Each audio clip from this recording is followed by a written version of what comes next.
I want to finish what I was saying last time. Got cut off because my phone overheated. But here we go.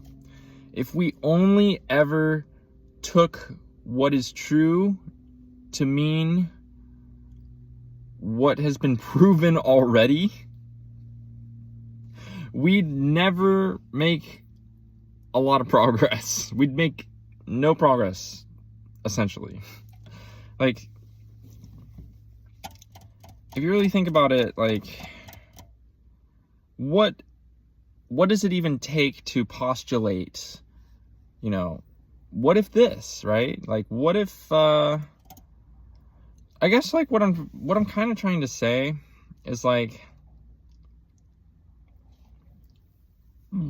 science likes to postulate the observable, right? Like, postulate from the observable. Like, what if gravity exists? What if, because they see an apple fall from a tree or whatever. That's really reductionistic of that whole thing with Newton. But anyways, the point is, they look at what they observe, they try to notice the patterns, and then they try to postulate, what if this is true? And then they try to prove it. And then if it's proven, then it's like, okay, this is true. And now that's a belief. Like, I shouldn't even be doing air quotes because I'm saying that that's basically a belief now in science. That becomes a belief. Because it's not like every single scientist proves gravity. Well, I don't know. There's labs where you do kind of do that stuff. But anyways, the point is that not every scientist proves every single part of science. Scientists often take things to be true that they themselves have not proven. But they trust, the science. They trust that enough people have proven it, that it's true, that it works. And basically what I'm trying to say is that some of the, spiritual beliefs like reincarnation and these kinds of things, that consciousness is the core of all existence, that we have a soul, all these things. I have seen enough insanity. I've seen enough wild stuff in my life that it's not very hard for me to believe that these things are true. Be that as may, yes, I have not personally died yet as Emerson. I've not personally died yet.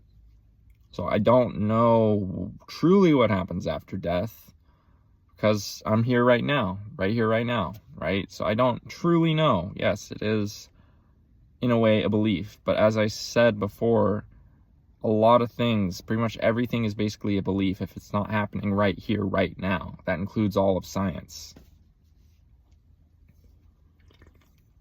But the point is that, yes, I may not have personally experienced reincarnation. At least if I have, I've forgotten it. I haven't personally experienced being the center of the universe, being the God consciousness. Unless you interpret your present moment to be that. But the point is that I haven't personally experienced these kinds of experiences.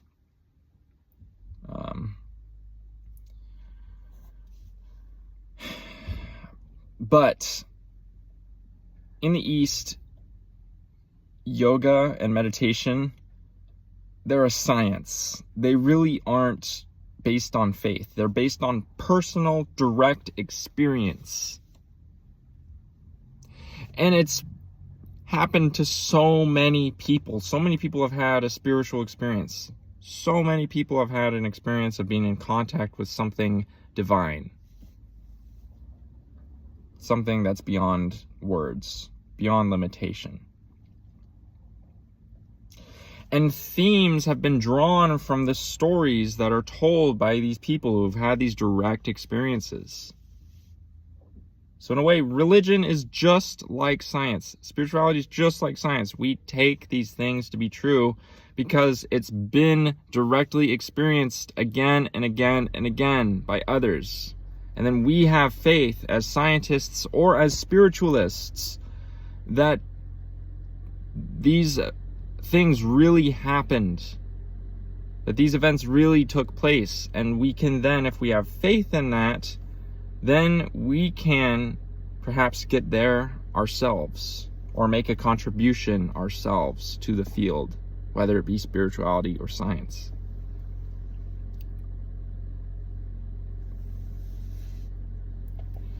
So I hope that all makes sense.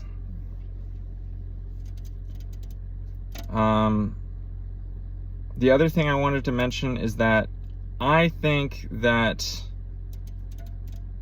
either two things.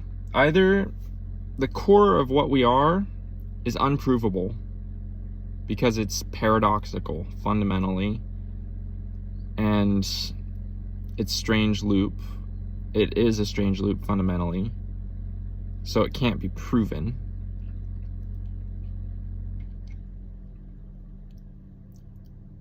Either that, or science will prove it in the distant future. In other words, science and religion will finally see eye to eye and come together.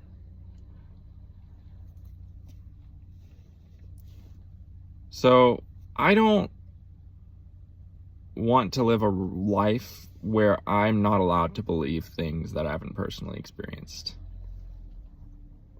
I think believing in things that you haven't personally experienced can help you get there.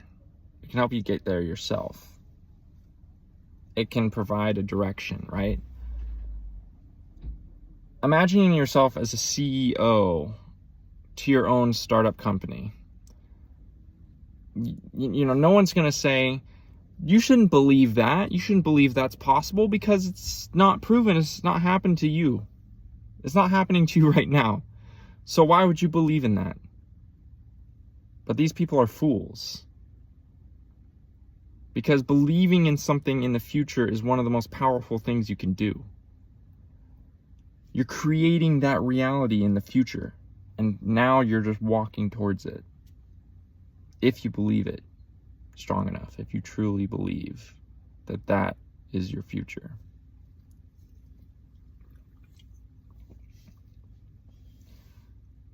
So that's why belief in something, faith in something, is not something a fool does. It's something a wise person does. And science is afraid of that.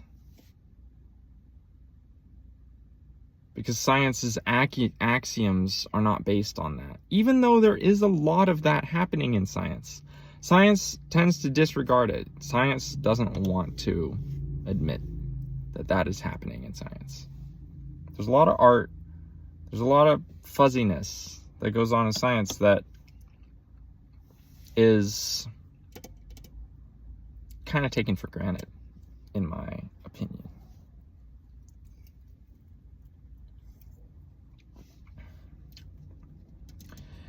So, for example, you could believe that you are going to become a cosmic collective being in the future. And then imagine this. That belief can then create that entity almost quantumly as a potential in the future. And then that entity can help you get there, can help you become it. So it's working in the past to help it realize itself.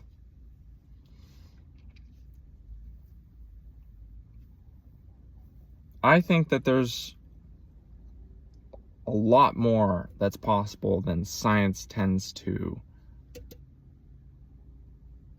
think is possible. I think it's beneficial to have an open mind and to not only entertain, but seriously consider or even believe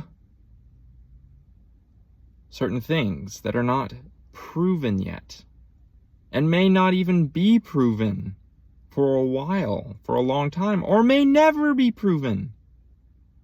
That doesn't mean that you shouldn't believe in it.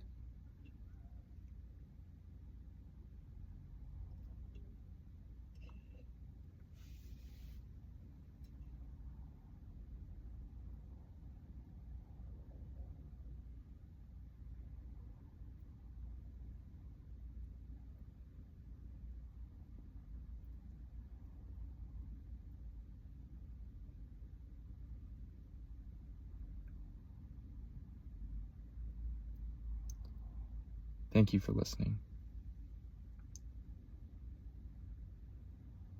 May you walk in peace.